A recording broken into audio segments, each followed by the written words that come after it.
Rumbolz, who is the CEO of Everi, which is a unique company in that it is both a games company and a payments company, which we'll get to talk about in a couple of minutes. But Mike, maybe we can start with you giving us a little overview on what Everi's accomplished in the past year or so, and maybe what you hope or intend to accomplish in the coming year. Yeah, I'm happy to do that, Frank. Thank you for hosting us again in this talk. On the fintech side of our business, this past year we made an amazing acquisition of player loyalty platform, Atrient. And we're now in the process of embedding that into all of our other systems. And what people will see this year at G2E that they haven't seen before is a digital neighborhood on a casino floor. How a patron can come into a casino and all of the different touch points where they'll be using technologies that we're providing to the casino to both make them more efficient, but also to make it easier for their customers to interact with either their games or their player loyalty, or if they want to go to a restaurant. So we're going to show that. The other side of our business, the games business, has been doing extremely well. We've introduced 3 different games over the last year that have performed outstandingly.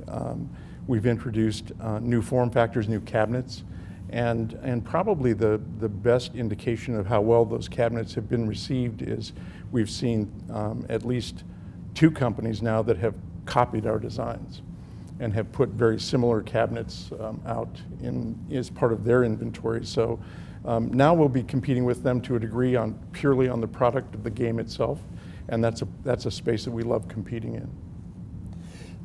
What overall, if you were to look out at, as you develop this business, if you were to look out 3 to 5 years, what would Everi look like? You know, that's interesting. Part of what people don't, I think, recognize when they see the two sides of our business, the fintech and the games, is that where that coalesces most easily is in the digital world on the internet. And so as sports betting becomes a much larger part of gaming in the United States and is principally on the internet, as more jurisdictions adopt casino-style gaming to go along with their sports wagering on the internet, our player loyalty, our ability to use an e-wallet for both physical casinos as well as their internet interactions, all really coalesce in that space. And so I think 3 to 5 years from now, you'll see us as probably one of the largest suppliers of both games and payment systems into the internet world of sports wagering and gaming. You mentioned a lot of technological change, yeah. And you mentioned e-wallet, and you have competitors, of course, both on the payment side and in companies that you might call systems companies like IGT and Scientific Games that are also going to be producing very similar products. Yeah. Who has the advantage? Is it the payments companies that have the advantage because they've already got that network in the casinos, or is it the systems companies that also have their systems in the casinos? Well, you're talking to somebody who's involved with a fintech side of the business, so I can tell you we're going to be the succeeding company. But just putting that aside for a second, not only is it our deep knowledge of how to work with financial institutions, how to work with individual customers, and how to protect their funds, and how to use our money transmitter licenses to be able to hold those funds overnight or for a week or longer. Most importantly, I think our e-wallet is probably going to be the first to gain any traction because the player can take the money in their e-wallet instead of going to the cage or to a kiosk to cash out and then having to take real money and put it in your purse or your pocket. They can transfer it directly back to their checking account. If they've taken money off their credit card, they can transfer it from the wallet directly back to that credit card company. So they're not required or mandated to interact at a cage or at a kiosk and take dollar bills or $100 bills and stuff them in their pockets. And I think that ease for a player and the comfort of knowing that you don't have people watching you cash out $5,000 or $6,000 or $20,000 is going to be the reason that our e-wallet will be the winner in this. The whole world has gone cashless very fast. And even countries that we used to call third world countries, because they've been able to leapfrog the older technologies and just go straight to these devices. gaming is still the cash industry. How do you think regulators are looking at this? Are they much more open to this today? Well, you raise a really good question. And the first thing I would note is that we don't believe cash is ever going to be out of the casino industry. There's a certain anonymity that goes with cash that we think will remain in the industry for decades. So I don't ever believe that a casino will be completely cashless unless a regulator mandates it to be completely cashless. We've started our introduction of the e-wallet in tribal jurisdictions because tribal jurisdictions tend to be easier to work with new technology, and they will give you an opportunity to test things out far more readily than many of the commercial jurisdictions. But ultimately, the commercial jurisdictions recognize it's coming, and they're already working internally on what are they going to want to respond to in a regulation manner to a cashless environment. Well, it's been a decade since we had a recession. Yes. And there's, as you know, there's growing discussion as to whether we'll have one in the foreseeable future. You're a company that sees things maybe before other companies because you see those cash trends in the casinos in real time, as it were. What kind of indicators do you see as to the health of the casino economy, the gaming industry economy, including maybe customer business confidence and buying sentiment? Right. It's again, that's a very interesting space. We occupy a place in the industry, as you correctly point out, Frank, that allows us to see things a bit in advance of others because we're seeing how the customer, a patron on the casino floor, is actually spending money and where they're spending it and how much they're spending. We haven't seen any significant slowdown in that patron's confidence and their spending habits.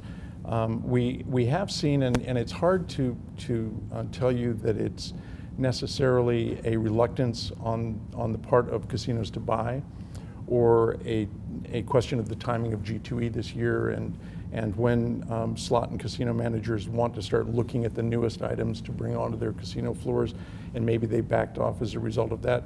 But I think there will be a slight slowdown, not a significant one, but a slight slowdown in buying habits during the rest of this year. But I would expect that to pick up in the first quarter. We always look at Everi, we're constantly looking at the macroeconomy and all of the indicators, recession indicators that might be out there, as well as our internal data. And right now, while we understand there are some macro signs of recession, and we may even be slightly into one now, we don't see anything in our internal data that's telling us that we're in a recession. At this point, what still would you like investors to best understand about Everi? The thing that I think is most misunderstood about our company, and that we're constantly trying to remind people of, is that our fintech business and our games business are highly complementary. They're not strategic. They don't have to be together. But they complement one another because we're selling to the same customer. And as we integrate the environment in a casino, especially with something like an e-wallet that has player loyalty programs in it, and also has the ability to promote a player to play a particular game, or to engage in a particular activity, or push messages to them when they come through the casino door, we're in a unique position with those two complementary businesses to really touch the patron at virtually every level that they have available to them in a casino. And that's something that tells me that there is no need for us to separate these companies out and sell off one half or sell off the other. That being said, we're always open to that. We're always open. If somebody wants to make an offer, we'd be willing to sell one business or the other. But the point is, they don't have to be separated, and we really want investors to understand that together they have been much stronger than either one of them was separately. Now, we're here at G2E, where 30,000 people will have the opportunity to visit your booth. What are the one or two products they absolutely must see? I would say there are probably 15, but I'm going to limit myself to your question. They have to see our Flex cabinet and the new games that we have on the Flex cabinet. It's a 49-inch tall portrait-style cabinet that has a slight curve to it, but has tremendous player appeal, and the games that we've developed for that cabinet are amazing. I would like them to see the Vault in particular. That's our follow-on from Shark Week and Smokin' Hot Stuff Wicked Wheel. The next iteration for that 5527 cabinet is called the Vault, and that's, I think, a very engaging game that has some unique features that allow you to compete with the people that are on the bank with you in terms of taking a bonus away from someone else and putting it into your stack as opposed to theirs. And hopefully we don't have fights break out. But the other one, though, that I would focus on is our dual curved, our DCX, which is coming out as a wide area progressive later this year, or at the latest, the very beginning of the first quarter. And that'll be going in to commercial Class 3 jurisdictions, starting with The Mask and Karate Kid, but we have titles right behind that we're preparing to put on that as well. Those would be the three spots I would focus on. Having said all of that, we have amazing mechanical devices. Our spinning reel mechanical devices are amongst the top in the industry, continue to be on the top 10 list of virtually every casino's mechanicals. And we've done some very exciting things with top boxes and with bonuses and with the way the reel mechanisms actually work that I think would be exciting for people to see. You got me excited. Mike, thank you. Great overview. Thank you, Frank. Appreciate it.